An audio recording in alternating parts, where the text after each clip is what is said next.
အားလုံးပဲမင်္ဂလာပါရှင်အများသိစေရန်ဆိုတဲ့ဝတ္ထုလေးကိုပကြီးဇော်မော်ကရေးဆွဲထားတဲ့ကာတိုလေးပဲဖြစ်ပါတယ်ရှင်မြတ်သားမွေးချိန်မို့စကြက်နေသည်စိတ်နှင်းလေးရှိ၏မြင်းများသည်ခုံပေါက်ပြေးလာကမြူးတူးရှင်လန်းနေကြသည်အရှိဖက်အတွင်တောင်ကုန်းထုထက်ရာအရန်နှင့်တောင်ကုန်းမြင်းမြင့်များရှိလေသည်ချောင်းမြောင်းအင်းအိမ်များလည်းကျွယ်ဝလာသည်ရင်းဒေသတွင်မွေးဖွားကြသောမိုးကရင်မြမတိုင်းနာများကစိတ်ပြိုးမွေးမြူခြင်းများဖြင့်အသက်မွေးဝမ်းကြောင်းကြ၏မြင်းစီသမားတစုဟေးသူတို့ဒီတောအုပ်ဤအဆက်မှစကြက်မြေတို့ရှေးရှုကဒုံဆိုင်လာကြပြီးဟေးခွာတန်ပြောင်းပြောင်းဖုံတထောင်းထောင်းထသွားသည်တရေကြော့ကွင်းရှည်ကြီးများကိုလွဲကဝင့်ရန်ကပြစ်ဖမ်းကြသည်သူတို့ဤချင်းနှင်းထိုးဖောက်မှုကြောင့်ထိုနေရာတဝိုက်တွင်အယောယောအရှက်ရှက်ဖြင့်ရှုပ်ထွေးသွားသည်လူအော်တန်မြင်းဟင်းတန်ခွာပေါက်တန်သည်ဟိမ့်ညံလေမြင်းစီသမားတစုကမြင်းတအုပ်လုံးကိုနိုင်နိုင်နှင်းနှင်းပင်အုပ်စီးနိုင်ခဲ့ကြပြီဟေးဟီးဟီးတကားမပြန်မလဲစင်းနဲ့ဟဲ့တားတော့တကောင်တော့မကြံစေရဘူးဆရာသူရရဲ့မြင်းအုပ်တို့တောဆက်တို့ရောက်ရှိသွားကြစဉ်ဒုံဒုံဒုံတရွာလုံးအုပ်ကြွကြွပွက်လောရိတ်သွားတော့သည်အပရေအပမြင်းနေကုန်ပြီရွှေရဲ့ချစ်ပြုံးနဲ့ပါသွားပြီအတင်းရဲလာချီလာကိုရင်ညိုထူးတို့တွေတော့လိုက်သွားကြပြီပါချီကျင်လိုက်လို့ဘယ်မီမလဲလေညိုထူးဒီကြီးရွာပြည်သူစစ်ခေါင်းဆောင်ချစ်ပြုံးကရွှေအချစ်တော်မြင်လာရွှေဘာတို့ကောင်စီရုံးကိုသွားကြမယ်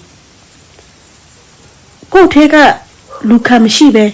ဒီကောင်နေခုလောက်ဝင်ရမ်းနိုင်မှာမဟုတ်ဘူးဥပုံထက်နဲ့ရွှေတို့သွားအဖနောက်တို့ရွာလူများလဲလိုက်သွားကြ၏မဲကြီး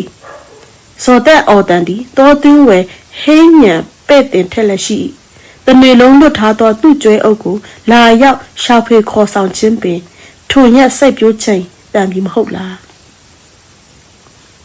ဒီတွေအရင်စိတ်ထန်နေသောကျွဲတိုးကြီးတစ်ကောင်နှင့်ပတ်ပင်းတိုးသည်ဇော်တက်တဲ့တို့ကျွဲကြီးကခေါင်းတရရဝင်လာသည်နောက်ပြန်ပြေး၍လည်းမဖြစ်မြေပြင်တို့ပြစ်ထိုးကလက်နှိပ်သည်ဂျိုဝိုက်ကြီးကသူ့ကိုနားမှရှက်ပြီးအပေါ်သို့ရမ်းတက်သွား၏ဆက်ပြီးလိုက်နေသလောက်ကျွဲကြီးကလည်းခေါင်းစိတ်လိုက်ခတ်သည်လက်ထဲမှဓာတ်ကိုကြစ်ဆုပ်ထားတော့လဲမဟုတ်တာမထိုးတာချီရုပ်ပြက်ဓာတ်ထောက်ပြီးထကတစ်တော်ပင်ကြီးအခြေတို့ခြေကုံတုတ်သည်တစ်ပင်ကိုကွေပတ်ပြေး၏ကျွဲကလည်းထက်ချက်မကွာကွေပတ်လိုက်သည်ကျွဲဤနောက်ပိုင်းဖက်သို့အရောက်မှာနောက်ချေတကောက်ခွက်ကိုဓာဖြင့်မိမိရတအားခုတ်သည်ကျွဲသည်ချက်ချင်းပေးဟတ်ထိုးလဲသွားလေ၏ယုံသေးထသေးသည်တို့တော့မထူထောင်နိုင်တော့ဇော်တက်လဲလက်မကြည့်တန်းပြေးခဲ့သည်ချွေးပြိုက်ဖြင့်မောဟိုက်တိတိုင်မနာတန်းပြေးခဲ့တော့သည်မဲကြီးတို့အုပ်စုကိုတွေ့တော့ဇော်တက်အားတက်သွား၏ငါဘာကွဇော်ကြီးလေဟာမဲကြီးဟာကန်ကောင်းလို့ပြန်ဆောင်ရတာကျွေးပေါက်သားလေးနဲ့ကောင်တုံးနေပြီးမဲသူမကမူမမွေးသေးညိုကြီးကိုစီးကမောင်းယူခဲ့သည်ကျွေးဖို့မနှစုံသွဲကတားငယ်သမီးကိုဖေးမညက်ခေါ်ရင်းပါလာခဲ့သည်လက်ခုံအိုင်၌ကျွေးအုပ်စုလူးလိမ့်ကြစဉ်ဇော်သက်သည်ဝမ်းဟောင်းလောင်းကိုဖြစ်ရန်ဒူးရင်ပင်ပေါ်တက်ခဲ့သည်ဒူးရင်သည်မဲ့များကူကကိုင်းပေါ်မှထိုင်စားနေစဉ်မြင်းစီသမား3ယောက်ဒူးရင်ပင်ချီစီတို့ရောက်လာသည်ဟေးမင်းစိတ်ခဲ့စမ်းတစ်ပင်ပေါ်မှဆင်းလာကဝိုင်းဆက်သောမျက်လုံးအစုံဖြင့်သူတို့ကိုကြောက်ရွံ့စွာရင်ဆိုင်လိုက်ရသည်မင်းဘယ်ရလာလဲသူကတောင်တန်းများစီတို့လက်ညွန်ပြလိုက်သည်ဘယ်သွားမှလဲဘယ်သူနဲ့ဘယ်သူတွေပါသေးလဲမင်းကြီးတို့ကိုလာသိမ်းတာပါဟိုနာကအိမ်မှာသူတို့ရှိရဲ့အော်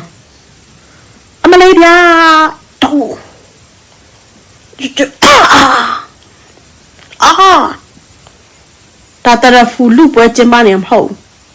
အနော်ကြီးအတမ်းကျဲစီနဲ့ကွာဘိုးရဲ့ကျွန်တော်ပါဝင်ရတော့မလားမင်းနေရသေးလားဒီကောင်အားလုံးမ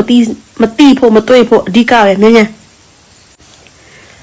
နေရောက်နဲ့တယောက်လည်းဖြစ်နေပြန်ရွေ့လည်းမလုတ်ရဲပြန်တော့ဇော်တန့်အချိန်သွင်းမှပြီးခံလိုက်ရရှာသည်ခွာတော့ခွာဟေးတော့ကြတော့ဒီတိုင်းထားခဲ့ရမလားဆရာမင်းမနဲ့ပေးစားချင်းခေါ်ခဲ့ပေါ့ကွာဟိဆရာလည်းဗျာဟာယောဂလူတွေတယောက်တစ်ပေါက်ပြောကကြည့်၍နေကြ၏တဖြည်းဖြည်းလူစိမိလာကြပြန်သည်ရက်စိန်ဤအဘကခက်ထန်စွာကြည့်နေစဉ်ရက်စိန်ဒီလဲတန်တရားအသွေးများဖြင့်နားဆွင့်ရင်းကြည့်နေခဲ့သည်ဇော်တန်မိခင်သည်စိုးရံပူပန်စိတ်ဖြင့်သားရှိရာသို့အပြေးရောက်လာလေသည်မိတ်လာချေလာသားရဲ့ဥက္ခရတို့ဒီကောင်ကိုခုဖမ်းချုပ်ပြီးစစ်ဗျာကျုပ်တရိုလိုလုပ်ပြီးတရားဆွဲမယ်စန္ဒမစောလုံးပါနဲ့ဥပိုးထက်ဘာဖြစ်လို့လဲကိုညိုထူဟဲ့အောင်မင်းဘာအကြောင်ရိုက်နေနဲ့ဥထက်ဒစိတ်ပြင်းရင်ခံပါဗျာကျွန်တော်တို့မင်းများပါမယ်သူ့မှာလဲဒဏ်ရာအနာတရနဲ့အိုးဒါကတော့အမြင်ကောင်းလှုပ်လာမှာပေါ့ဒါမှမဟုတ်ဟိုလူတရိတ်ဆန်တွေကသူ့ကိုဒီဝတ်စုပဲပေးပြီးပြန်လွှတ်လိုက်တာဖြစ်မှာပေါ့ဘိုးထက်ထင်ရင်လွဲခဲတယ်ကွာညစီသမားတွေကိုမင်းလက်ထောက်ချတယ်လို့ဘာဘိုးထက်ကပြောနေတာမင်းခိုးနေဟုတ်လားဟုတ်တယ်ဇော်တန်းနင်အမေကိုမလိမ်နဲ့စမ်းနင်ဟိုအကောင်တွေနဲ့ပြန်ပေါင်းနေပြီမဟုတ်လားငါမှနင်အတွက်နဲ့အများတတွေးခွက်ပလက်မျောရပြန်ပြီလူမရဲ့ဗျာရွာကမြင်အားလုံးပါသွားပြီဇော်တန်းအဲ့ဒါမင်းနဲ့ထောက်ချလို့ပူပေါင်းလို့ဆိုပြီးတန်ရဖြစ်နေကြတယ်ဒီရွက်တွေမှာလည်းမင်းတယောက်ပဲရွာမှာမရှိဘူးမဟုတ်လား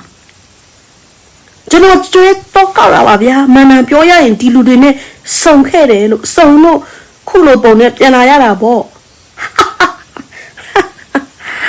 ရွာရှိမြင်းများကိုတဆုတဝေးတဲ့လွတ်ကြောင်းထားစဉ်ဖမ်းယူခိုးယူသွားကြခြင်းဖြစ်၏ဥပိုလ်ထက်ပိုင်မြင်းကအများဆုံးထို့ကြောင့်ဆွေခုံမသက်ဖြစ်ကပောက်ကွဲနေခြင်းပင်ဇော်တမိကွန်ကိုလည်းသူကြိမ်မောင်း၏ထွေး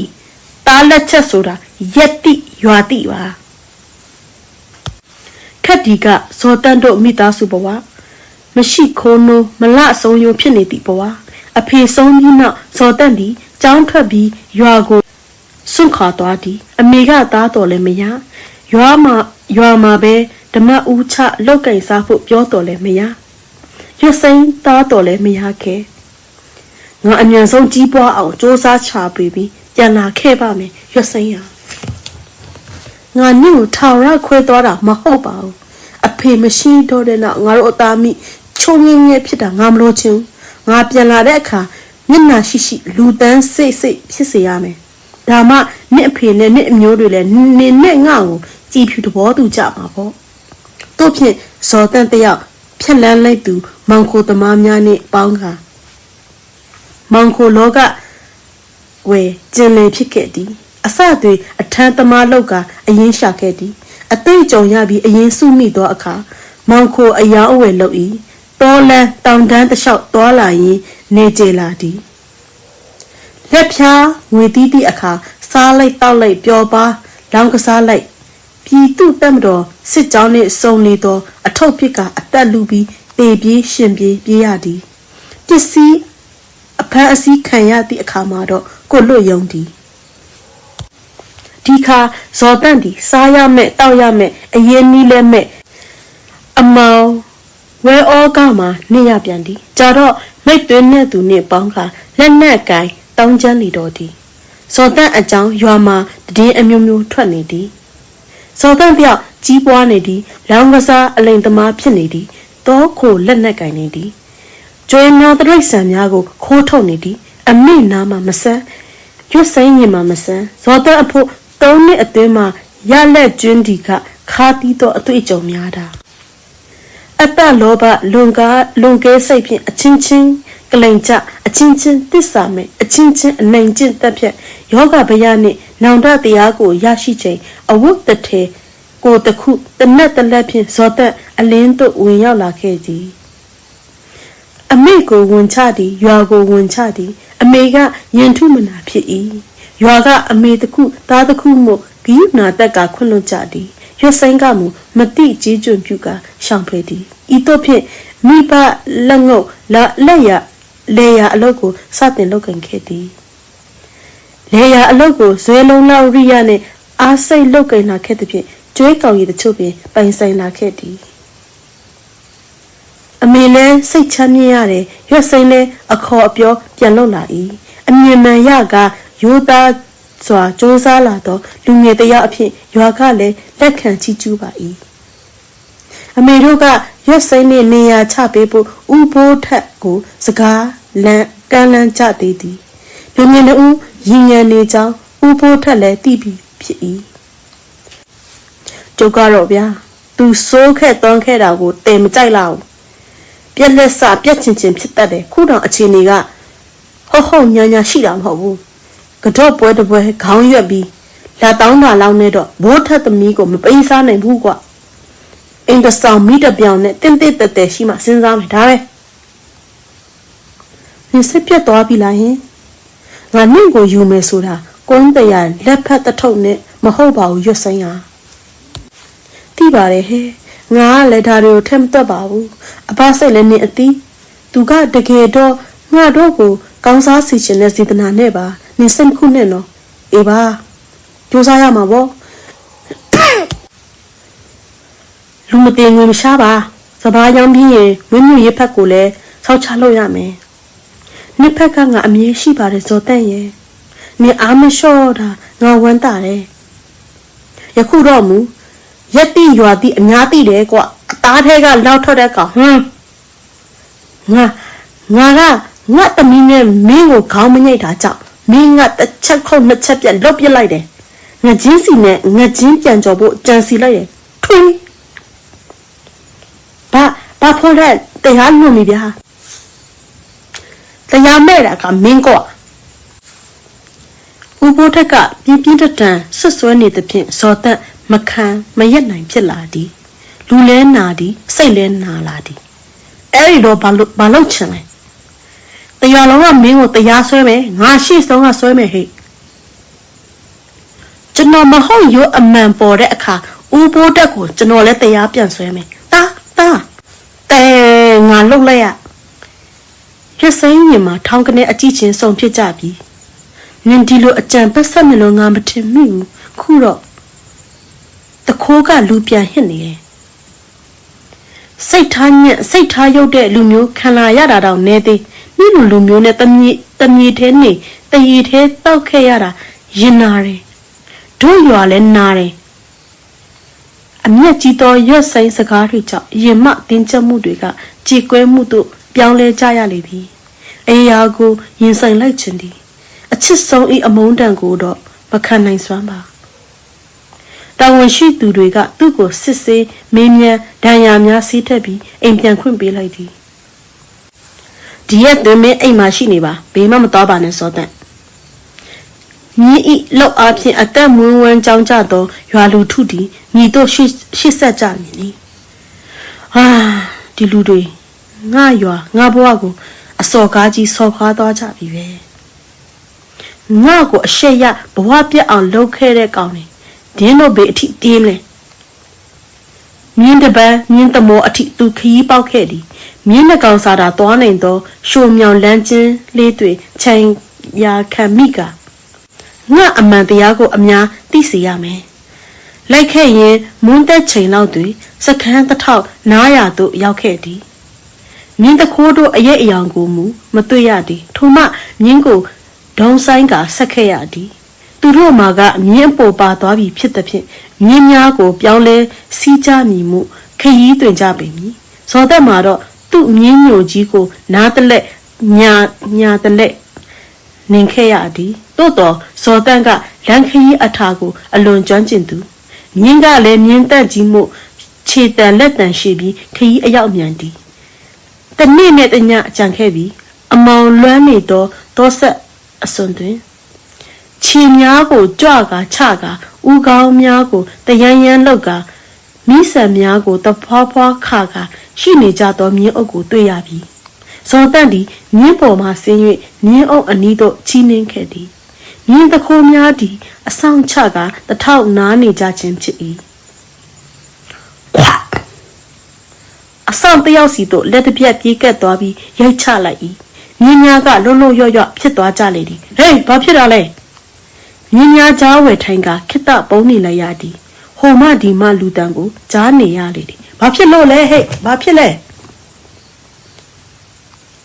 မွေသိလို့ထင်တယ်နော်အနော်အေးကွာတော့ကြည့်စမ်းမင်းသွားပါလား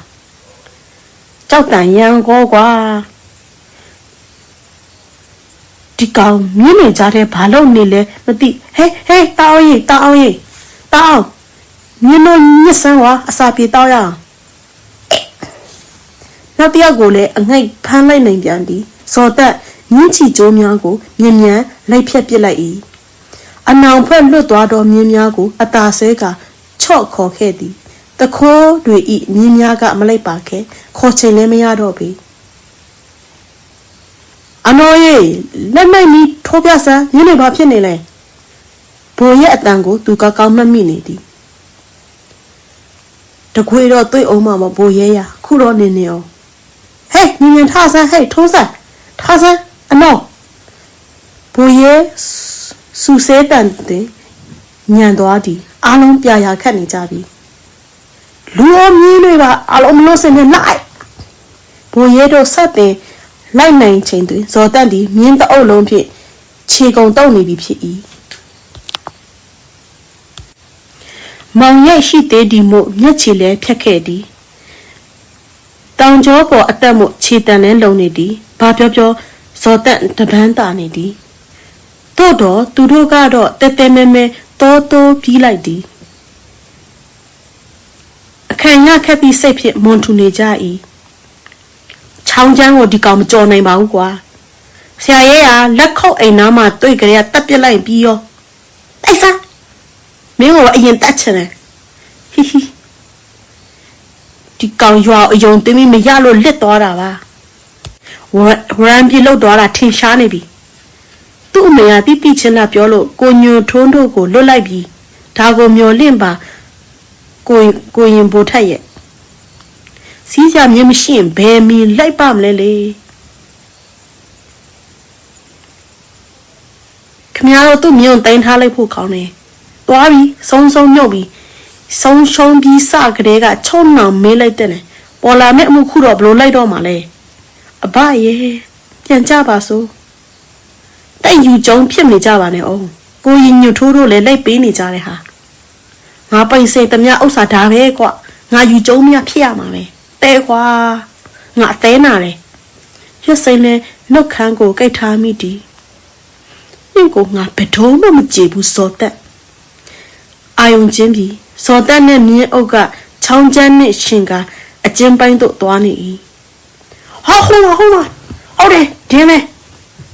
ငါပြောတယ်မဟုတ်လားချောင်းချမ်းကိုဒီကောင်အမတုနိုင်ပါဘူးလို့စောတက်တောင်တန်းတစ်လျှောက်ကိုလမ်းကြည့်လိုက်တော့အခါမြင်းတခိုးတွေကဝလုံးထိုးစင်းချလာနေပြီချောင်းချင်းပိုင်းကိုဆက်သွားချိန်မရရောက်ရနေရမှပင်မြင်းအုပ်ကိုမောင်းချရတော့သည်မြင်းများသည်မကူးဖြန့်ဝွင့်ကြချီပေကက်ကက်လုံနေကြ၏အသေးမောင်းချလည်းမရသူနှင့်မြင်းညိုတို့ကူးလေလွတ်ပေအောင်မိအချီးခရီးဖြစ်ပေရတော့မည်သူ့မြင်းညိုကြီးကိုဥဆောင်ကူးစေပြန်သည်ညိုကြီးလာစမ်းဖြက်ကူးပြလိုက်စမ်းခွညိုကြီးသည်ဖြက်လက်ရဲရင်စွာလူနှုတ်ကူးဖြတ်သွားသည်မြင်းအုပ်ဒီလဲထုံးစင်းပြီးအာတုံကူးကြရက်ကြတော့သည်သူကတင်မောင်းချနေသည်ဟေးကူးကြစမ်းဟေးကမှုရှုထိုးမဲပြိုစင်းလာနေတော့ဘိုးရဲတို့သည်တောင်ချီတို့ရောက်ရှိလာပြီဒိန်အလဲအပြိုဖြင့်စူညံနေတော့၏ကိုရင်ရိုးတော့ချောင်းအောက်ဖက်ကအနက်တန်းပြမြင်းဟီတန်တွေလည်းတဲကြားတယ်အေးကိုလိုက်ကြမယ်မြင်းများသည် ရေစီးနဲ့မျောပါရင်တစ်ဖက်ကန်းတို့ကူးရက်နေကြစေသူကလည်းအော်ဟစ်မောင်းချနေစေဒိုင်ဒိုင်ဒိုင်ဒိုင်အာဒိုင်စောတန်ကိုထိပြီး